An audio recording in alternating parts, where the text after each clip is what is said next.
네, 정치에 참견해보는 시간, 정치적 참견 시점 박영회 기자 나와 있습니다. 첫 번째 소식 볼까요? 자, 가도 욕먹고 안 가도 욕먹고 정치인들이 가도 안 되고 안 가면 이상하고 이런 난처한 곳이 있나 봐요. 네, 그 난처한 곳 바로 재해 현장입니다. 아마 네. 어떤 맥락인지 좀 이해가 되실 겁니다. 그렇죠. 가면은 번거롭게 한다고 얘기 들을 수도 있고 안 가면 또 왜 이렇게 관심이 없냐 이렇게 얘기 들을 수 있으니까 난감하긴 하겠어요. 네, 그래서 이번 고성 산불을 계기로 이참에 좀 그런 문제를 개선책을 만들어 보자 이런 얘기가 국회에서 나왔습니다. 네. 들어보시죠. 정치인은 사고 현장에 가더라도 욕을 먹고 가지 않아도 욕을 먹으며 사고 현장 수습을 위해 조금 늦게 가면 늦게 왔다고 욕을 먹습니다.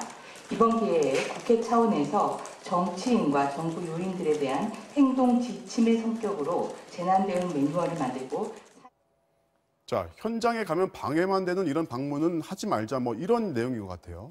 네, 저희가 권은희 의원에게 조금 더 자세히 물어봤습니다. 일단 현장 방문을 최소화하는 거를 기본 대원칙으로 삼고요. 가령 업무 관련성이 있는 상임이나 의원만 간다든지 네. 가더라도 긴급 상황에서 브리핑을 받는 걸 좀 자제한다든지 이런 내규를 만들어 지켜보자 이런 취지라고 설명했습니다. 사실 정치인들이 재난 현장 가가지고 좀 눈살 찌푸리게 하는 장면들 많이 보여줬는데 국민들 입장에서는 공감을 할 것 같아요. 네, 그런 국민적 시선들 정치인들이 이미 많이 의식을 하고 있습니다. 이번 재난 현장 갔던 경우도 대부분 정치인들이 언행을 조심을 했고요.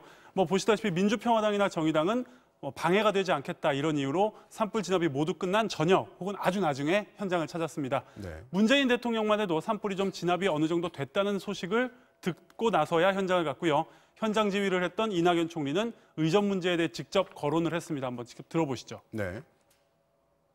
재난 대응이 최우선이기 때문에 저희의 수행 인력 최소화해 주시고 현장에서도 의례적인 보고를 하실 필요 없습니다. 제가 알아서 하는 테니까.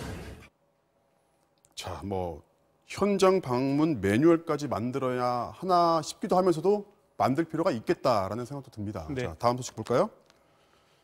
소방복, 패션도 정치인데 이재정 의원이 오늘 국회에 소방복을 입고 나와서 눈길을 끌었어요. 네, 앞서 리포트에서도 보셨지만 일종의 쇼 아니냐 이렇게 지적을 받을 수도 있기 때문에 이재정 의원은 왜 소방복을 입었는지 그 이유를 먼저 설명을 했습니다. 들어보시죠. 네.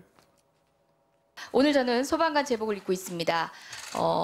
그냥 퍼포먼스가 아닙니다. 제가 입고 있는 제복은 소방관들과 국민의 목소리를 확성시키는 증폭장치라고 생각하시면 되겠습니다.